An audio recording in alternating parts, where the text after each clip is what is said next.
the Sunbin and the time flux so that you can kind of get in and out and move on with your life as quickly as possible. But they don't have that get out of jail free card in that sense. You have a little bit more control from Team Vitality. But you know, again, as long as you're playing within your team's strengths, like maybe the Dune does the initiation as opposed to anything else, and then Mayan will kind of counter initiate, I think you're gonna have a much better time.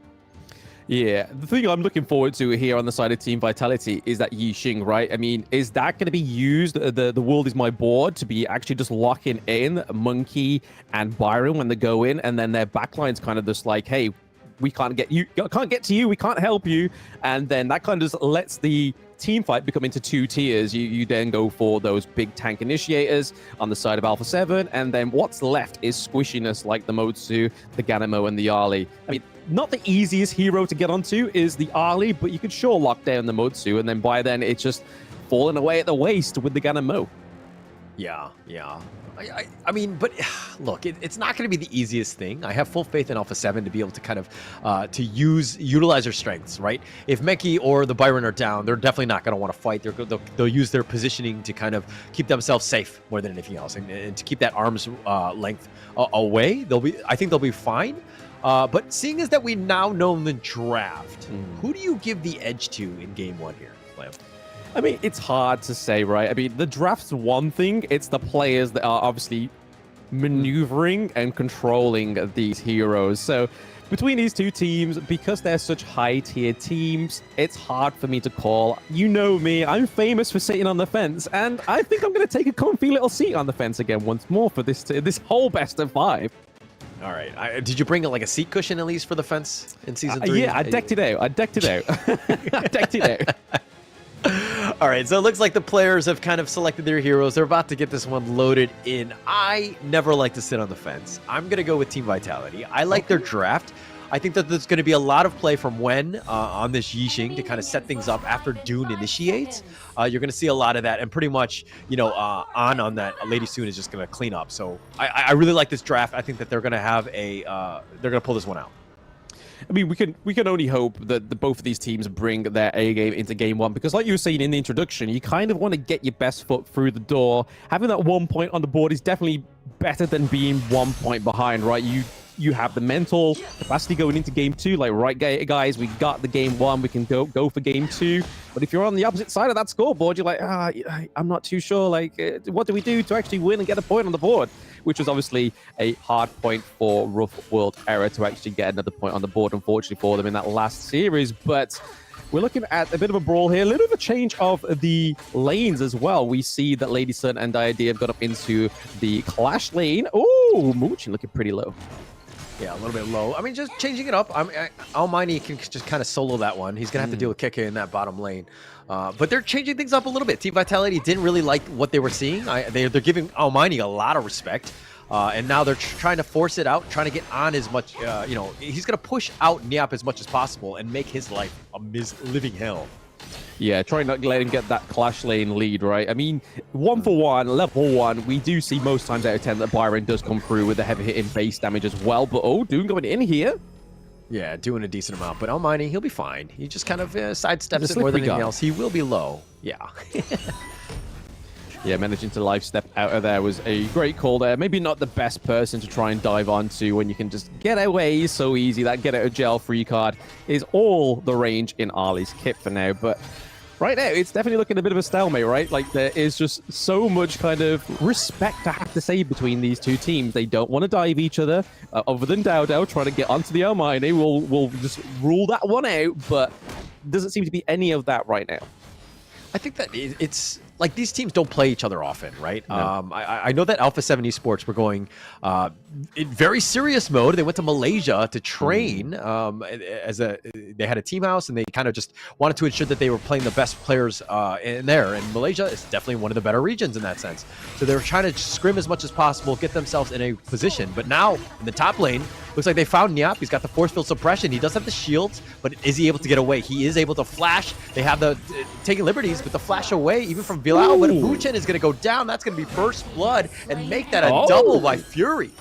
Fury being furious. Too fast, too furious for the side of Alpha7. Great rotation there from Fury, especially on the Ganamo. when that's paired with the motor... Oh!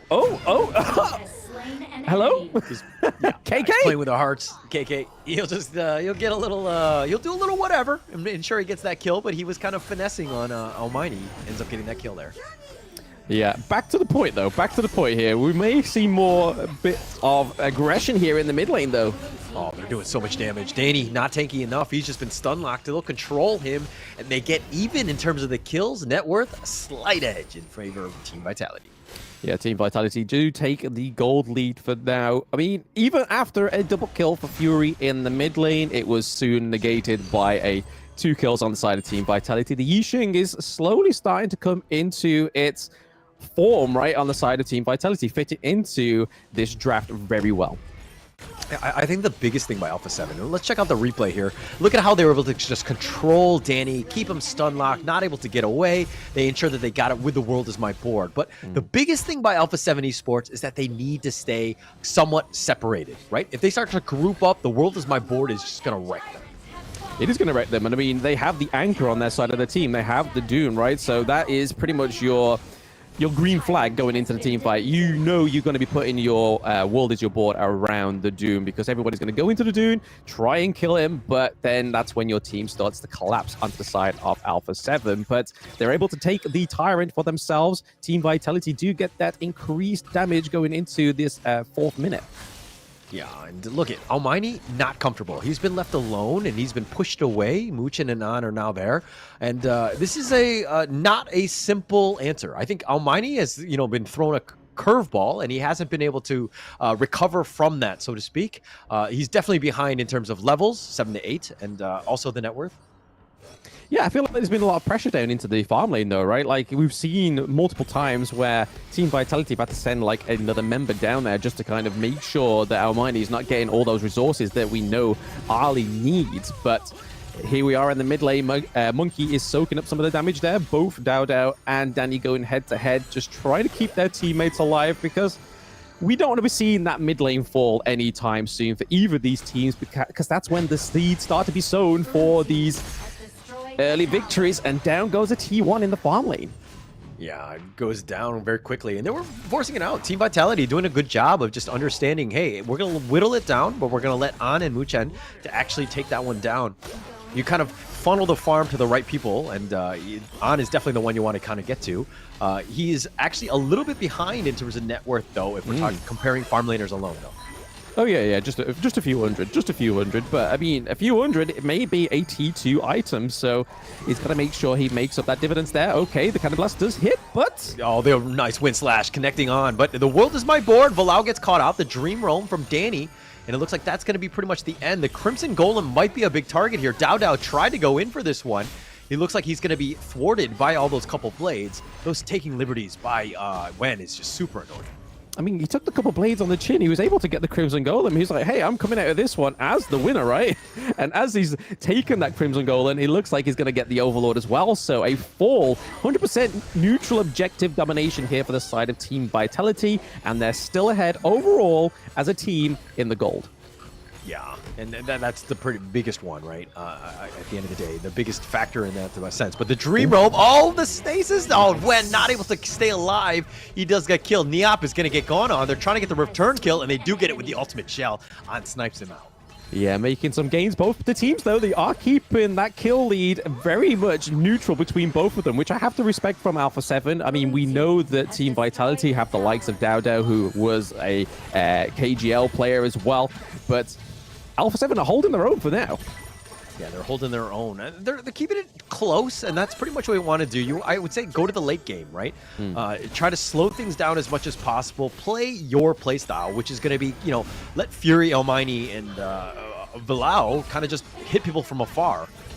Yes, they're going to go in for this one. The Dream Roam, Danny trying to get him, throws out the bubble on. He's so low, but it doesn't look like they want to continue on as Dao is joined and scared everybody else away. Donnie's on the side. He finds Wen. He gets hit by the Taking Liberties. And it looks like Alpha7 will just kind of try to find Dao, but this Crimson Golem is going to be contested. It's going to be an awkward situation.